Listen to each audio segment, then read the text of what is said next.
it means. A bit of a wait time right now. See back there. They got so many tables back there. Pretty busy, but hopefully we can get into some action and see how we do and pull off a win. Yeah, we're gonna patiently wait, but until then, we're gonna play some electronic blackjack, dollar blackjack. Pretty cool, and you get a drink for free.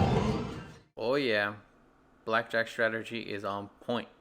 In for 20 bucks, out for $41. So after about waiting for 2.5 hours, we decided to head out. We're not gonna waste any more time trying to get on a table. We head to Aria. Here, there's some open spots over there. We decided to jump in the 1-3 no limit hold'em table. We are in for $200. Let's get this action going. All right, first hand of vlog number 6 underway. We have Jack 10 offsuit on the button. We get a limp from under the gun and middle position. Folds all the way to me. I go ahead and bump it up to $15, and only small blind makes the call. So we're gonna go heads up to the flop. Flop comes out 10-6-4 with 2 diamonds. After small blind checks to me, I go ahead and lead out for $15 with top pair decent kicker, and small blind makes the call. With $69 in the pot, the turn comes the beautiful 10 of clubs. So pretty good card for us, as this improves us to trips. Small blind leads out for $15. So we decided this is a pretty good time to bump it up and extract some value. And we make a bet sizing of $45. So after I put this bet out, my opponent tanks for a little bit. And he even grabs some chips outs and starts to shuffle them, kind of making it seem like he was going to make the call. But instead, he decides to lay his cards down. He folds, and that was a little disappointing. I was hoping to get a little bit more money out of him, but he decided to make the good lay down. So pretty good start to the vlog number 6. On to the next hand, guys. So I want to apologize in advance. I didn't start recording this hand until the very end, but here we go. In this hand, we have ace 8 offsuit in the small blind position. Folds all the way to middle position, who limps in for $3, and button decides to limp in as well. When it gets to me, I go ahead and call the extra $2. Why not? The flop comes out ace, deuce, 7 with 2 spades. I decide to check, middle position checks, and so does the button. The turn comes out the queen of hearts. I check, and middle position decides to lead out for $15. Button decides to fold. When he gets back to me, this doesn't really make sense. He limps in, checks flop, and then decides to lead out $15 on the turn. So we go ahead and make the call and evaluate the river. River comes the 5 of diamonds. Once again, I check. My opponent once again leads out for the same bet, $15. So for me, I'm going to make the call. I'm curious to see what he has. He's giving me somewhat of a cheap price to see it, and sure enough, he shows down a queen, and we show our ace, and we take it down. So he ended up showing the other card. It was queen 6 is what he had, so offsuit. So yeah, we take this pot down. On to the next hand. All right, in this next hand, we have 10-9 offsuit in the big blind position. Under the gun, limps in. Cutoff decides to come along. Small blind comes along for $2 more. And we go ahead and check our option to see a flop for cheap. Flop comes out queen, queen, 7, rainbow. So pretty terrible board. Checks around, so we get to see a free turn card. Turn comes the 10 of hearts. My opponent in the small blind decides to lead out for $5. I go ahead and call. I got a pair. See if we can improve on the river. Everyone else folds. The river comes the 9 of hearts. So he bets out $10. I again call with 2 pair. Pretty decent hand, right? Maybe he doesn't have a queen. So we go ahead and make that call. And sure enough, he shows queen 7. So he flopped the world there with a boat. Could have been worse, I guess. Could have lost more money. So I felt like I lost the minimum there. But on to the next hand. In this next hand, we have ace king of clubs, and we are in the small blind position. Folds all the way to middle position, who limps in for $3. And when it folds again to the button, he raises at $10. I decide to make the call, play it a little deceptively, and so does the middle position. So we're going to go 3 ways to the flop.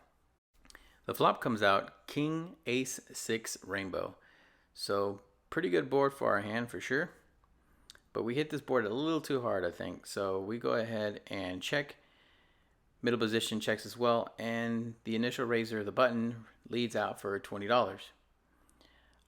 I tank for a little bit, and I want to go with a raise here. So I decide to go with a bet sizing of $50.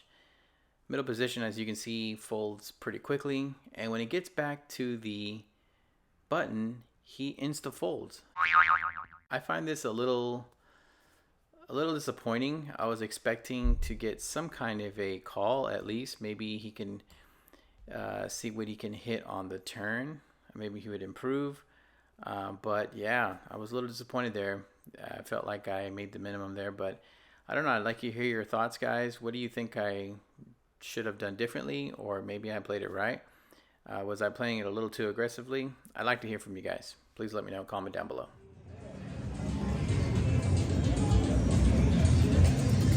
Alright guys, so we decided to take a little walk. I don't know. I mean, I'm up like $100. I just keep teeter-tottering. You know, I keep losing some hands, winning some hands, and I just can't seem to get past that $100 threshold. Could be partially that I'm making a couple of mistakes, so I just need to tighten up a little bit. It doesn't help that I had one of these, so let's get back in there, see what we can do. Let's go. All right, final hand of vlog number 6. And guys, this one's a questionable one, so I'm going to want to get your opinion afterwards. We are in the cutoff position with ace-4 of spades. We're playing 5-handed currently, so we're a little short-handed. It folds all the way to me. I limp in for $3. Button, he has a little over $900 in front of him. Leads out for $12, and we go ahead and make the call. So we're going to go heads up to the flop. The flop, I couldn't believe it, guys, comes out Jack 9-8 all spades. Beautiful flop. So we go ahead and check it to our opponent, give him an opportunity to catch up here, just because we smashed his board so hard.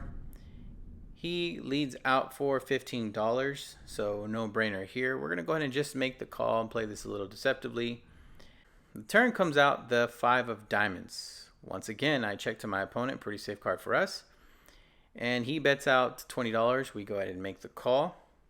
River comes out the king of clubs. Once again, I check to him, and this time he leads out for $35. So I decided I'm definitely going to raise it here. So I go ahead and grab a $100 chip. So I have a $100 chip right next to me. I grab the $100 chip, and as I'm about to toss it out, I say raise, and then put it out like you see there. And my opponent instantly flips his cards over, and the dealer says call. And I said, no. I pointed. I said, I put through a $100 chip out. And he says, no, it's just a call. So I show my hand, and of course my opponent's saying, oh no, it's just a call. It's just a call. But I'm like, I raised it. I even said it. And even an opponent across the table said, yeah, I heard him say raise. So let me get your feedback on this. Comment down below. Tell me what you think. Should I have gotten a manager involved? Should I have made it a big thing, or, you know, just kept it cool? I'd like to hear from you guys.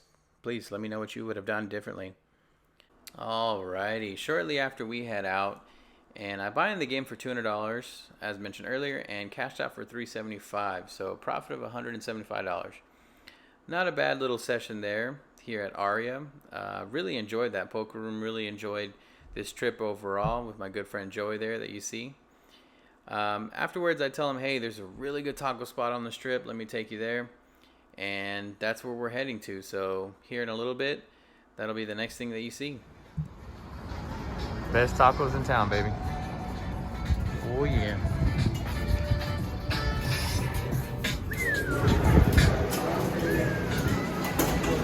Yes, sir. Alright guys and gals, just in case you need to know, this is adobada.